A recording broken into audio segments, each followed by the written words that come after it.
جن لوگوں نے اپنی اولاد کو بے وقوفی سے ناسمجھی سے قتل کیا اور اللہ پر افترا کر کے اس کی عطا فرمائی ہوئی روزی کو حرام ٹھہرایا، وہ گھاٹے میں پڑ گئے، وہ بلا شبہ گمراہ ہیں اور ہدایت یافتہ نہیں ہیں۔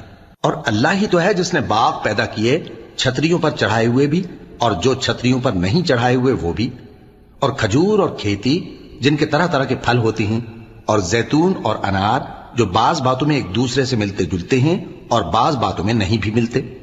جب یہ چیزیں پھلیں تو ان کے پھل کھاؤ، اور جس دن پھل توڑو اور کھیتی کاٹو تو اس کا حق بھی اس میں سے ادا کرو، اور بیجا نہ اڑانا کہ اللہ بیجا اڑانے والوں کو دوست نہیں رکھتا۔ اور مویشیوں میں بوجھ اٹھانے والے یعنی بڑے بڑے بھی پیدا کیے، اور زمین سے لگے ہوئے یعنی چھوٹے چھوٹے بھی۔ پس اللہ کا دیا ہوا رزق کھاؤ اور شیطان کے قدموں پر نہ چلو، وہ تمہارا کھلا دشمن ہے۔ یہ بڑے چھوٹے مویشی 8 قسم کے ہیں، 2 بھیڑوں میں سے اور 2 بکریوں میں سے، یعنی ایک نر اور ایک مادہ۔ اے پیغمبر ان سے پوچھو کہ اللہ نے دونوں کے نروں کو حرام کیا ہے یا دونوں کی ماداؤں کو، یا جو بچہ ماداؤں کے پیٹ میں ہے اسے؟ اگر سچے ہو تو مجھے سند سے بتاؤ۔ اور 2 اونٹوں میں سے اور 2 گایوں میں سے، ان کے بارے میں بھی ان سے پوچھو کہ اللہ نے دونوں کے نروں کو حرام کیا ہے یا دونوں کی ماداؤں کو، یا جو بچہ ماداؤں کے پیٹ میں ہے اس کو؟ بھلا جس وقت اللہ نے تم کو اس کا حکم دیا تھا تم اس وقت موجود تھے؟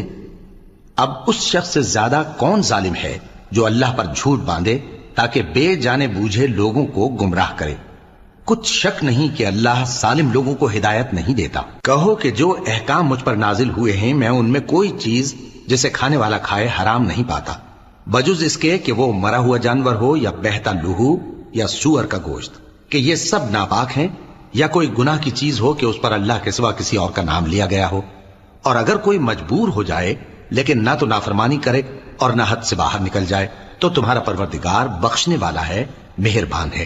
اور یہودیوں پر ہم نے سب ناخن والے جانور حرام کر دیے تھے، اور گایوں اور بھیڑ بکریوں سے ان کی چربی ان پر حرام کر دی تھی، سوائے اس کے جو ان کی پیٹھ پر لگی ہو یا آنتوں میں لگی ہو یا ہڈی سے ملی ہو۔